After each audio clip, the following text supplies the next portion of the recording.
Hello dear students, बहुत बहुत स्वागत अपने YouTube channel commerce with Sanjeev sir में। और आज हम लोग जनरल के न्यूमेरिकल स्टार्ट कर रहे हैं और जनरल के न्यूमेरिकल भी स्टार्ट कर रहे हैं तो एनसीईआरटी बुक से कर रहे हैं। आप देखेंगे क्या सिस्टम है। जिस बुक को हमने सेलेक्ट किया है, चूज किया है, आपके पास में कोई भी बुक हो कोई फर्क नहीं पड़ता, क्योंकि जितने हम न्यूमेरिकल एनसीईआरटी से पढ़ा रहे हैं सारे के सारे आपके पास में पीडीएफ भी पहुंचते रहेंगे, क्योंकि जो लोग हमसे जुड़े हुए हैं उनको हम इन सब क्वेश्चनों का पीडीएफ पहले से ही दे चुके हैं। तो आइए समझाते हैं कि इन न्यूमेरिकल्स को सिस्टम बाय सिस्टम हम कैसे करके सीखते हैं। देखो, ये हमारा प्रोफार्मा है, चैप्टर है जनरल या रोजनामचा। ये 9th में भी है, 11th में है और बीकॉम में भी अब आ चुका है। तो इस तरह से ये बहुत ही इंपॉर्टेंट है इसको समझना, और समझते हैं इसके लिए। देखिए, यहां पर पहला कॉलम हमारा दिनांक का है, जिसमें हम डेट भी डाल सकते हैं। विवरण है, जिसको हम अंग्रेजी में पार्टिकुलर्स कहते हैं। खाता पृष्ठ संख्या है, इसको हम एलएफ कहते हैं। रकम और रकम यानी अमाउंट डेबिट और अमाउंट क्रेडिट के ये दो कॉलम है। ओके, जनरल के सारे रूल्स और नियम हम पहले से ही आपके लिए समझा चुके हैं। बस यहां से हमें क्या करना है, न्यूमेरिकल्स कराना है, और एक भी न्यूमेरिकल हमें एनसीईआरटी बुक का नहीं छोड़ना है। जितने दिए हुए हैं सारे के सारे कराएंगे। तो आइए समझते हैं और स्टार्ट करते हैं कि किस तरह से हम ये सॉल्व करेंगे।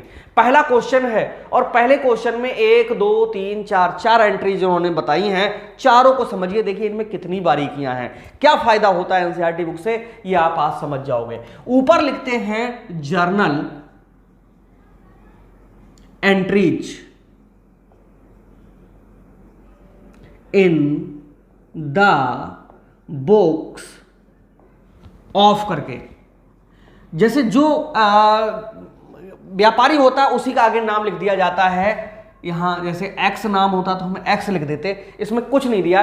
पहले क्वेश्चन का निम्न व्यवहारों से जनरल में लेखा करो, बस इतनी सी बात कही, किसी का नाम नहीं दिया तो समझ लो कि general entries in the books of करके हम छोड़ सकते थे एग्जाम में। और हिंदी में अगर लिखना चाहोगे तो जैसे एक्स की पुस्तकों में जनरल प्रविष्टियां, ये लिखना था हमारे लिए। ठीक है, अब हम समझाते हैं। देखो, सबसे पहले क्या किया करो, डेट देखा करो। 1 जनवरी 2020 है तो हम भी डालेंगे जनवरी 1 2020।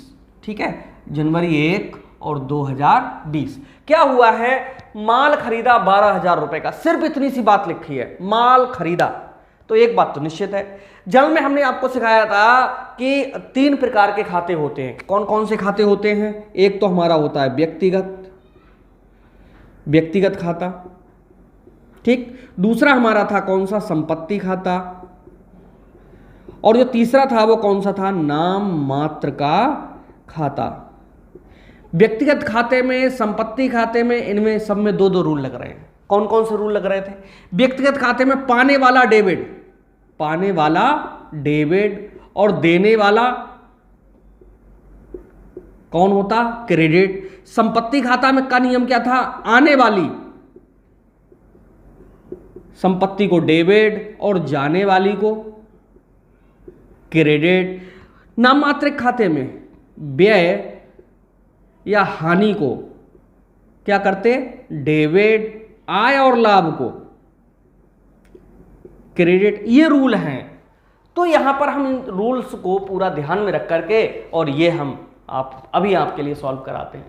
पहले हम लिखा है माल खरीदा। यार, माल खरीदोगे, नकद है उधार है? नकद है। क्यों? उधार होता तो किसी का नाम दिया हुआ होता। और कितने का है, 12,000 का है। 12,000 का हमने माल खरीदा। बोलो क्या आएगा क्या जाएगा? माल आएगा, पैसा जाएगा। तो जो आएगा जाहिर सी बात है कि वो क्या होगा, हमारे पास में डेबिट होगा। और माल को हम कभी गुड्स नहीं लिखते हैं, गुड्स अकाउंट डेबिट कभी नहीं लिखते हैं। माल को हमेशा परचेज लिखा जाता है। क्यों लिखा जाता है? क्योंकि गुड्स अकाउंट कोई होता ही नहीं है।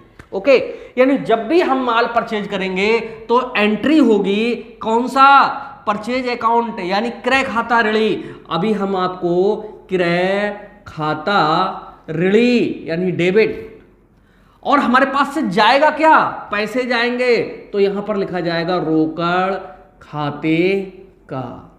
यहां पर लिखेंगे नकद माल क्रय किया, बस।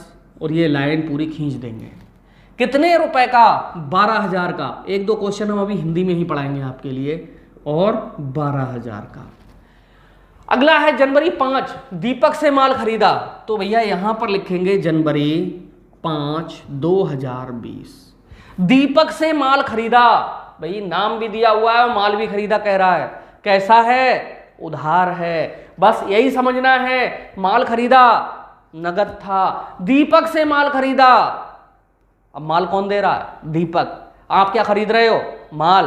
तो माल जब खरीदा है तो फिर से आएगा क्रय खाता, क्या, डेबिट, और किसका, देने वाला धनी। यहां पर ये देने वाले को क्रेडिट करेंगे, तो यहां पर दीपक का, यहां पर लिखेंगे हम लोग उधार माल खरीदा, और नीचे लाइन खींच देंगे, कितने हजार का खरीदा, 27,000 का खरीदा। यहां पर डाल देंगे 27,000 और 27,000।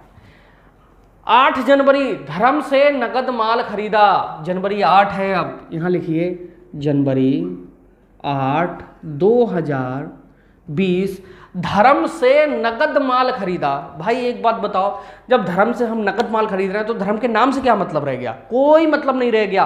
4 एंट्री हैं, चारों 4 प्रकार से ही एग्जाम में आ सकती हैं, यानी एक एंट्री का सबका तरीका अलग अलग है।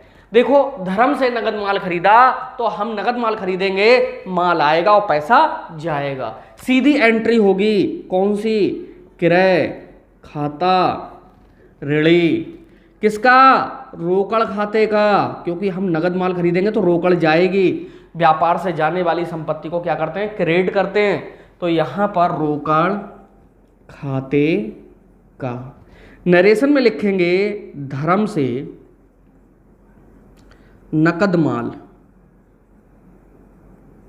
खरीदा, बस लाइन खींच दो, इसको ब्रैकेट में कर दो। रुपए कितने हैं, 6,000, और यहां पर भी कितने, 6,000।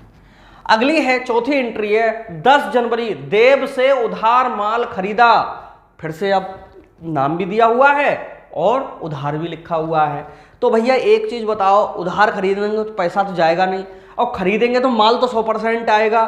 तो इसका मतलब है कि जनवरी लिखोगे यहां पर 10 और 2020 यहां पर फिर से लिखोगे क्रय खाता डेबिट, और किससे, कौन उधार, देने वाला धनी, देव से खरीदा है, तो देव का, यानी यहां लिखेंगे देव से उधार माल खरीदा।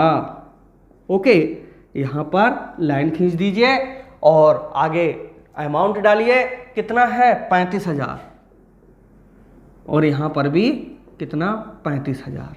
इस तरह से आपने देखा कि कोई भी माल है 4 प्रकार से ही खरीदा जा सकता है, यानी एंट्री 4 से, इससे ज्यादा नहीं आ सकती हैं। यही इस एनसीईआरटी बुक की खासियत है कि ये जो चीज पकड़ते हैं एकदम क्लियर करके छोड़ते हैं कि सब में देखो क्रय खाता क्रय खाता क्रय खाता क्रय खाता, सब में डेबिट हुआ है, नीचे या तो रोकड़ आएगा या किसी का नाम आएगा, रोकड़ आएगा या किसी का नाम आएगा।